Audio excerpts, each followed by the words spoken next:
Tally के इस अध्याय में हम सब जीएसटी अनेबल करना जानेंगे। सबसे पहले हम ये जान लेते हैं कि जीएसटी होता क्या है। तो देखिए, गुड्स एंड सर्विस पर लगाए जाने वाले टैक्स ही हमारे जीएसटी कहलाते हैं। और हमारा जो जीएसटी होता है वो 4 टाइप से लगते हैं, यानी कि 4 मोड होते हैं उसके, जो 5% का होता है, 12% का होता है और 18% का होता है और 24% का जो जीएसटी होता है वो हमारा लगता है। ओके, अब आइए इसको हम अनेबल कैसे करते हैं अपने अकाउंट में वो जान लेते हैं। तो सबसे पहले हमें क्या करना है, जीएसटी अनेबल करने के लिए कीबोर्ड से प्रेस करना है F11। जैसे ही आप यहाँ पर F11 प्रेस करते हो, आपका यहाँ पर कंपनी फीचर का ऑप्शन आता है। ओके, जिसमें आपको मिलेगा अकाउंटिंग फीचर, इन्वेंट्री फीचर और स्टेटरी एंड टैक्सेशन। अगर आप यही इसका शॉर्टकट कीज अपनाना चाहते हो तो राइट साइड में आप कॉर्नर पे यहाँ पर देखोगे F1 से अकाउंट आ जाएगा, लेकिन F2 से इन्वेंट्री आएगा, F3 से स्टेटरी। तो हमें यहाँ पर क्या करना है, स्टेटस एंड टैक्सेशन का जो शॉर्टकट कीज है वो अपनाना है। तो इसका जो शॉर्टकट कीज होता है हमारा F3, क्या करना है, हमें यहाँ से F3 को प्रेस कर देना है, क्योंकि जो जीएसटी हमारा अनेबल होता है वो हमारा किस में अनेबल होता है, स्टेटरी एंड टैक्सेशन में। तो बस क्या करना है, कीबोर्ड से आपको F3 प्रेस कर देना है, जिससे कि आप स्टेटरी एंड टैक्सेशन के अंदर आ जाएंगे, जिसमें आपको मिलेगा enable goods and service tax. बस क्या करना है, आपको यहाँ से यस कर देना है। क्या करना है, इसे यस कर देना है। यस करने के बाद उसी के जस्ट नीचे आपका आता है सेट अल्टर जीएसटी डिटेल। आपको क्या करना है, इससे भी यहाँ से अनेबल कर देना है। अनेबल करने के बाद अब यहाँ पर आप देखेंगे तो पहला ऑप्शन हमारा आता है स्टेट का, यानी कि जो कंपनी आपका है, यानी जो रजिस्टर्ड कंपनी है वो किस स्टेट में रजिस्टर्ड है, उस स्टेट को आपको ले लेना है। तो हमारा जो कंपनी है वो उत्तर प्रदेश में रजिस्टर्ड है, तो हम यहाँ से उत्तर प्रदेश ले लेंगे। लेने के बाद इंटर कर हम नीचे आएंगे तो यहाँ पर हमारा मिलेगा रजिस्ट्रेशन टाइप, यानी कि जो हमारा रजिस्ट्रेशन है वो किस टाइप का है, कंपोजिशन है कि रेगुलर है। सबसे पहले हम ये जान लेते हैं कि कंपोजिशन क्या होता है, यानी कि इसका एक पंजीकृत व्यक्ति है जो अनेक आइटम का, यानी कि अनेक आइटम का जो जीएसटी लगता है उसे एकत्रित कर फाइन करता है।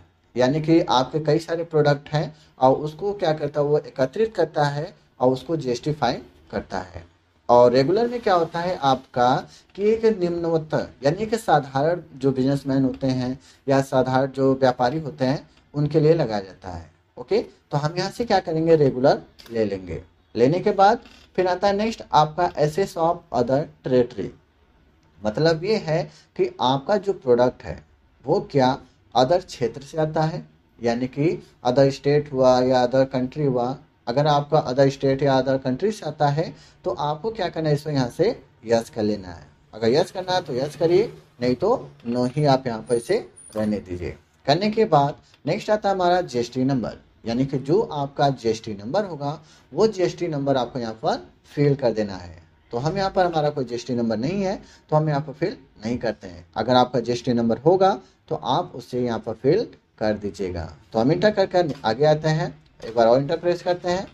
अब यहाँ पर आता है अप्लीकेबल फ्रॉम, यानी जो जीएसटी आपने लिया था वो आपका कब अप्लीकेबल हुआ था वो डेट आपको यहाँ पर देना है। जैसे कि आप जीएसटी रजिस्ट्रेशन लेते हैं तो किस डेट का आपका रजिस्ट्रेशन होता है वो डेट आपको यहाँ पर देना होता है। तो जो डेट होगा वो डेट आप यहाँ पर दे देंगे। देने के बाद आप नेक्स्ट आएंगे।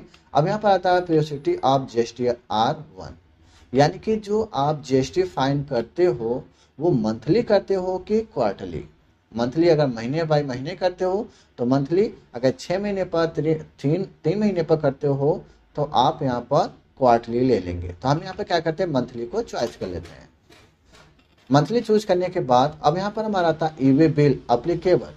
मतलब अब ई-वे बिल क्या होता है पहले हम वो जान लेते हैं, ठीक है ना।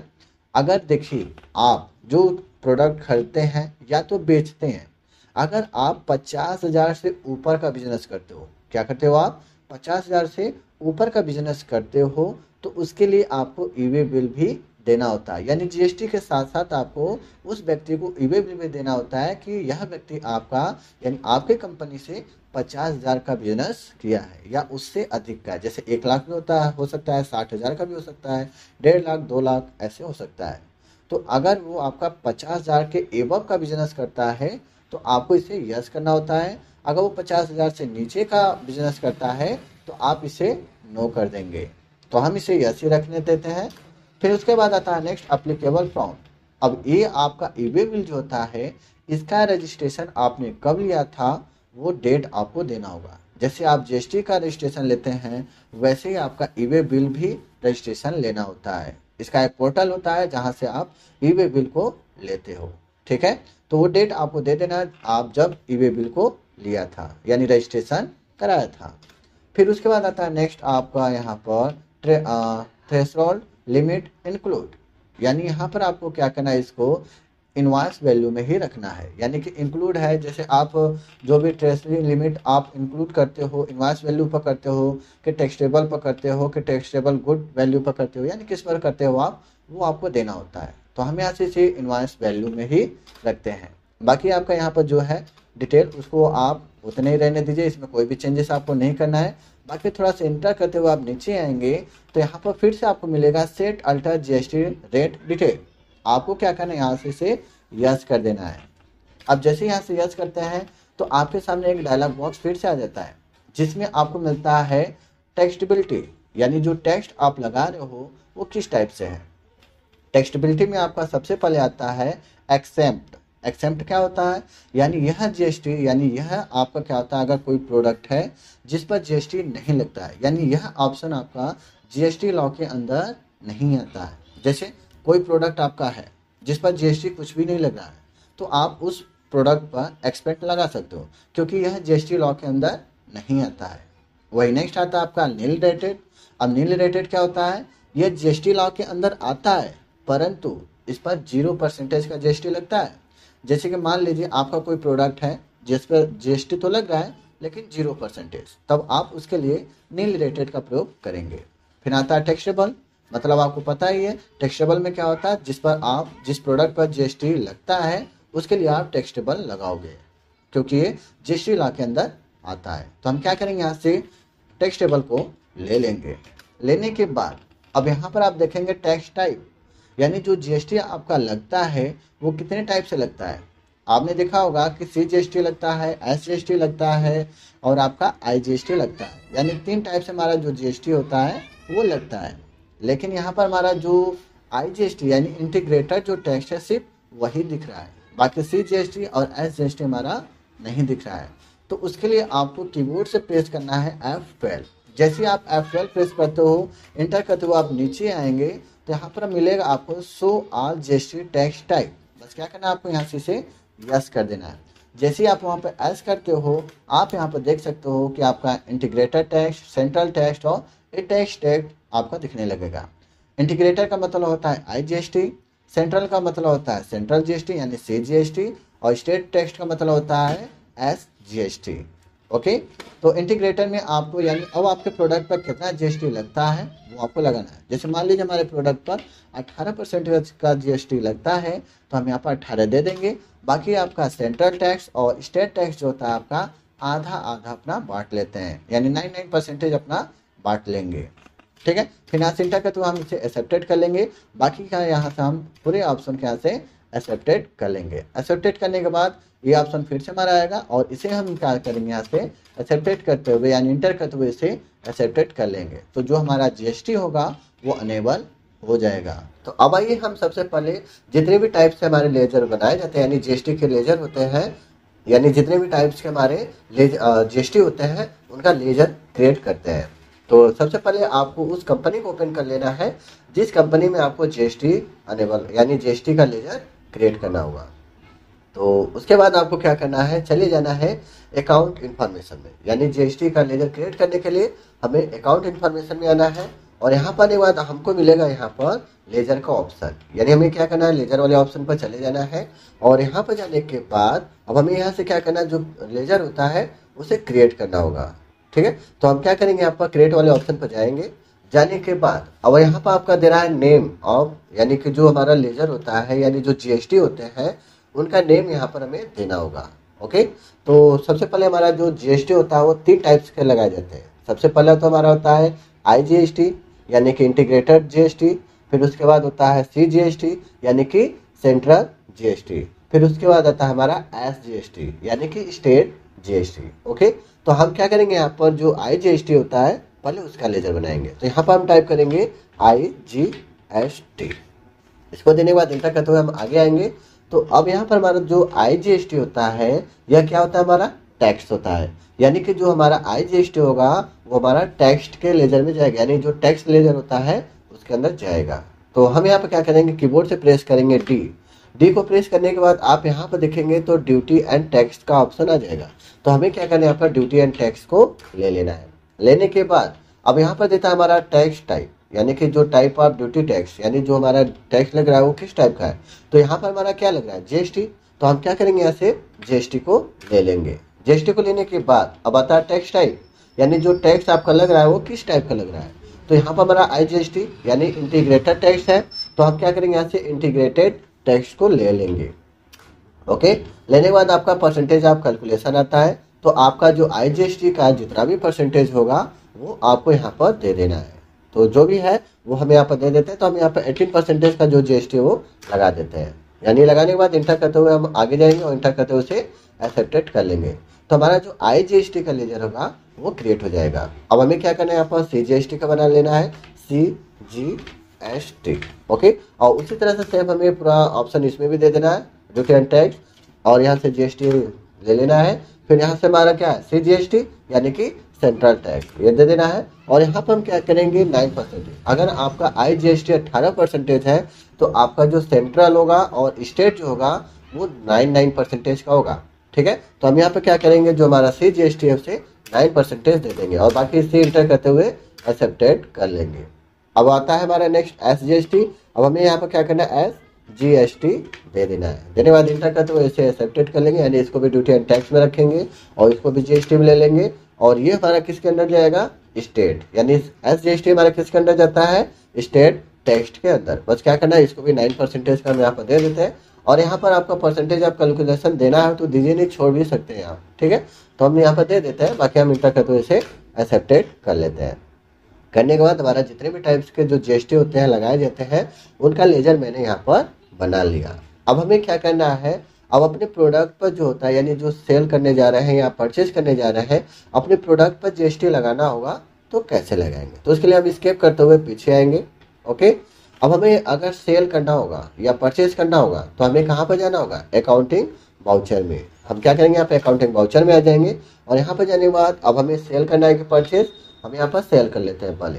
तो यहाँ पर हमारा सेल के लिए होता है F8, यानी कि अगर आपको सेल करना होगा तो उसके लिए कीबोर्ड होता है F8। ओके, करने के बाद रेफरेंस नंबर जो है आप दे दीजिएगा।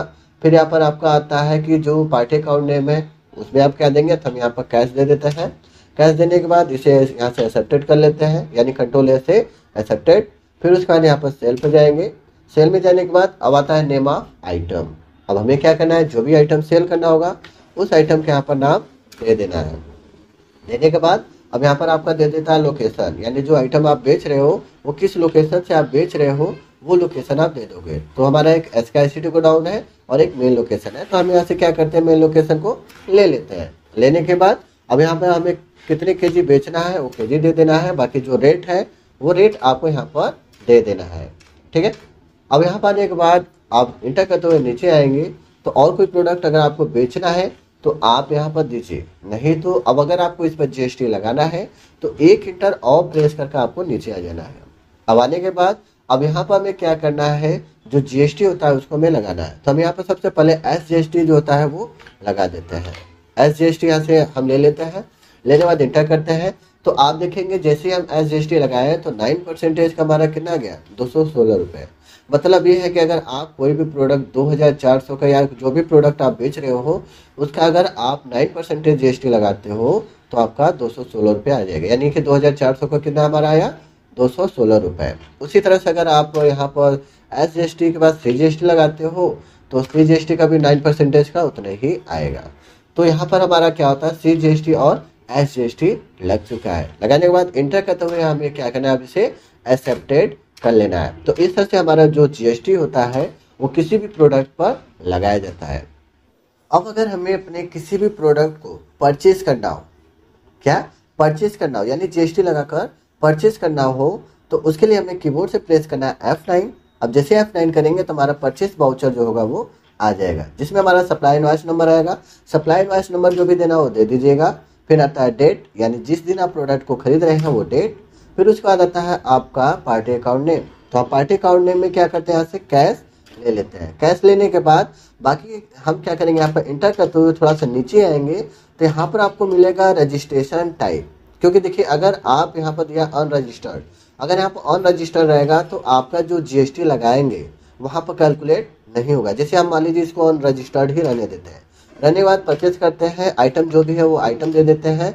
जिस गोडाउन में हमें क्या करना हो, इसको परचेज करना हो, यानी जिस भी गोडाउन में हमें अपने आइटम को परचेज करना है उस गोडाउन का नाम, तो हम SKST में अपना परचेज करते हैं। ओके, अब क्वांटिटी यानी जितना पीस हमें खरीदना होगा वो क्वांटिटी दे देंगे और रेट जो है वो रेट दे देंगे। देने के बाद इंटर करते हुए एक्सेप्टेड करके हम आगे बढ़ेंगे। अब हमें अगर देना हो तो यहाँ पर दीजिए और कोई आइटम, नहीं तो इंटर करके आप एक इंटर नीचे और आ जाइएगा। अब यहाँ पर जैसे हम मान लीजिए यहाँ पर CGST लगाते हैं या तो SGST लगाते हैं।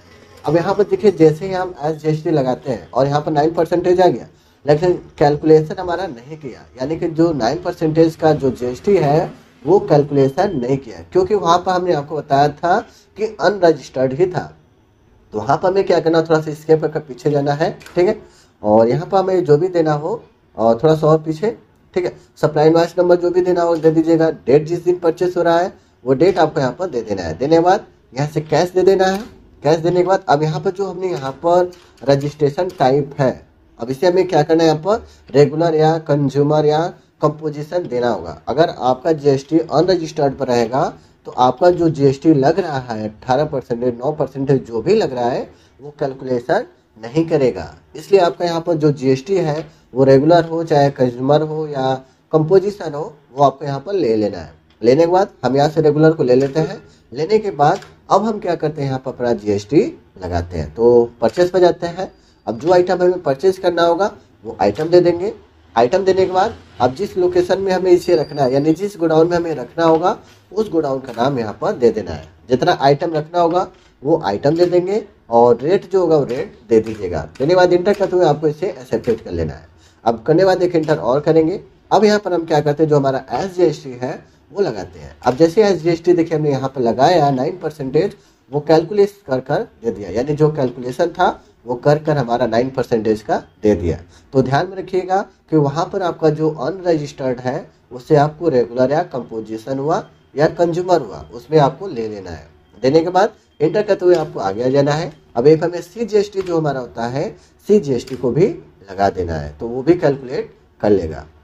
देने के बाद इंटर करते हुए अब हमें इसे क्या करना है, यहाँ से एक्सेप्टेड कर लेना है। तो इस तरीके से अगर हमें किसी भी प्रोडक्ट को GST लगाकर सेल करना हो या तो परचेज करना हो तो हम आसानी के साथ कर सकते हैं। तो सो फ्रेंड्स, आपको हमारा वीडियो कैसा लगा? अगर अच्छा लगा है तो हमारे वीडियो को लाइक करें, शेयर करें और हमारे चैनल को सब्सक्राइब करना ना भूलें।